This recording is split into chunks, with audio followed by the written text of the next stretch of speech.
Good morning, good day. Hello, Dumelang. How's everyone? I am upstate a day after the earthquake in New York at a beautiful manor. I don't think I've ever stayed at a manor. And we are getting ready to see the eclipse on Monday. Very exciting. I thought this would be a great opportunity to create a video talking about how I survived studying as a broke African student at a university in Manhattan. Okay? I don't think I'm going to share which university I went to. I need to think about if there's any implications there, so I'm not going to share it. But it is a university in New York City on Fifth Avenue. And actually, this should be a hint. One of the residences at this university is the most expensive residence in the country. Hello. I did not stay at that residence. I did stay on campus at some point, but this was because I had a job on campus, working as a resident advisor. Story for another day. Talk about people vomiting on your feet. Youngins, you know? But anyway, these were the things we had to do, right? I'm really loving this format of making lists because it helps me be clear about what I want to say. So here we go. Number 1, there's 5. You have to call home. Like, you got to remember to call your family. And the reason for this is that when I say call home, it's also like friends. You're going to need to remember that you have people who love you in your life beyond the space that you're occupying at that time. And this is because it is grueling. Like, there's no other way to say it. It is a grueling experience, and it's really not for everyone. Like, it's genuinely not for everyone. And I think calling home is a nice way to anchor yourself in a part of yourself that is immovable, right? Like, for me, it was, I come from South Africa, from Garangua.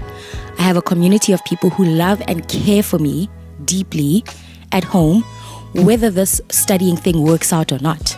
These people are a constant. They will be there when I start. They will be there in the middle and the end, right?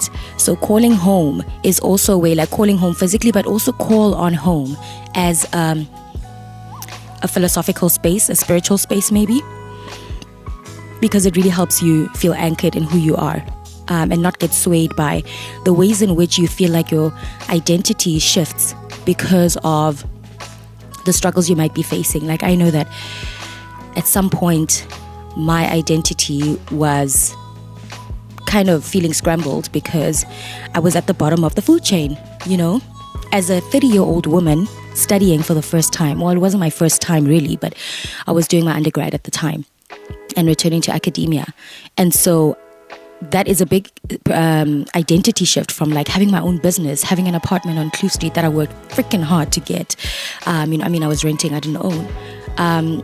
But yeah, so those sorts of things are things that really influenced how I was able to find anchoring. Okay, number 2 is keeping your goal in focus. Now, it's very easy because there's so much that's constantly going on to forget why you are doing it, especially because in the dailiness of the experience, you're constantly like having to readjust your mini goals. So for me, one of my mini goals was like, okay, get a job on campus. One of my other mini goals was like finding a way to be able to afford the things that I was spending money on every month without fail. So like rent, food, transport, because I really did not like the jump on my fence situation where I was just jumping over the turnstiles or going under them because I couldn't afford it, right? So keeping your big goal in mind and remembering that all the mini goals are leading up to that big goal, and never forgetting what the big goal is. For me, the big goal was to get to a place where I graduated and could enter the job market in the United States, earn the dollar, so that everything would become easier and better for me for the rest of my life. Because the way that I saw it was like, if I could get a well-paying job, or even just a reasonably paying job in the US, then, or in New York, I'd be able to be fine anywhere else in the world. And also going home would mean that I would have the power of the dollar in everything that I would be doing, right? Number 3, you got to cultivate community and lean on them. And also be supportive of other people, right? So you need community in as much as community needs you. So really considering who are the people in the space that you're in that you can support, that support you, that have shared values, that have shared ideas around like this experience that you're having. For me, I had to navigate differently because I couldn't afford to go partying. Partying was not an option. I was literally going to school and coming back. I didn't even have a laptop. So I wasn't able to be like, oh yeah, I'll just do it when I get home. I had to do it on campus because the only device that I had access to was the actual computers on campus, and also remembering that the facilities close at a certain time, right? So I have to make sure that I'm doing what I need to get done in the time that I need to get it done. Number 4 is finding foods that keep you connected to home, because these are good for the soul. I mean, obviously, if you are coming from a different, I'm talking about specifically a South African experience or an African experience, I had to make a list of foods that I needed in order to feel like when I get home, I can at least have bohore, limautuana, or something like that, you know? So I made a list of things. Pop was number 1 on my list, and I managed to find that I think like 3 months into living here, it's actually like a Mexican product called masarapa. It's the same thing that people use to make corn tortillas. So that was fairly easy. And I also at the time couldn't really afford to do like African Hut is this website where you can go buy South African products at a premium. Well, more expensive than you would at home. So I was not in a space where that was an option for me. So I was like, okay, found bohobe. Maotwana was another one, but I told you that did not end well. The water had green stuff on top. I'll tell you that story one day. And then I also had to find tlakwana was another one that I was on a hunt for. And I actually only recently discovered tlakwana literally last year. And this was because I had a skydiving accident and my ankle was messed up. And one day I woke up and I was like, oh, I need to find tlakwana for real, cook it, and it's going to help me in my healing process. And I did. I found it at a butcher that I trust, and I was able to actually cook it, and it was delicious, and it's just what I needed.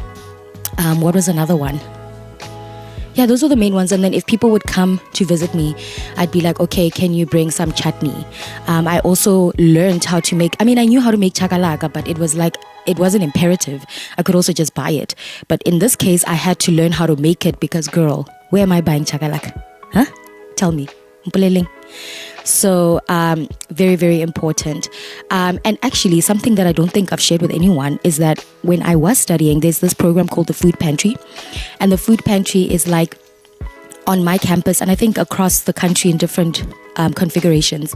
It's a group of people who come together to organize resources. So some people can drop off things at the food pantry. This can be sanitary products like pads and tampons, soap, toilet paper, toiletries, or it can be food items, so like budi binsi, nothing like perishable, no like meats, but you can do like canned corned beef or whatever, vegetables, fruit. And then Rodababa Tokan, those of us who are in need, we could go and you just sign up and then you can do your shopping in the food pantry. And I discovered the food pantry like maybe 4 months into studying, and it got to a point like it took me a month to like feel not like unashamed enough to go.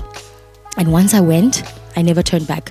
I literally would go there to do my shopping. So it was free food and free resources. And I also acknowledge that like I think the reason why our food pantry was kind of good is because I went to a school that had a lot of people who had resources. So the things that were getting dropped off were really good stuff, like good products, you know.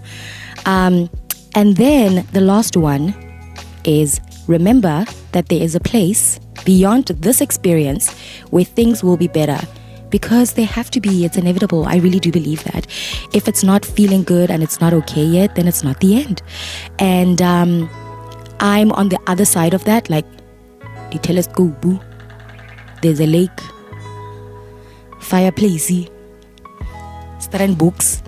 You know what I mean?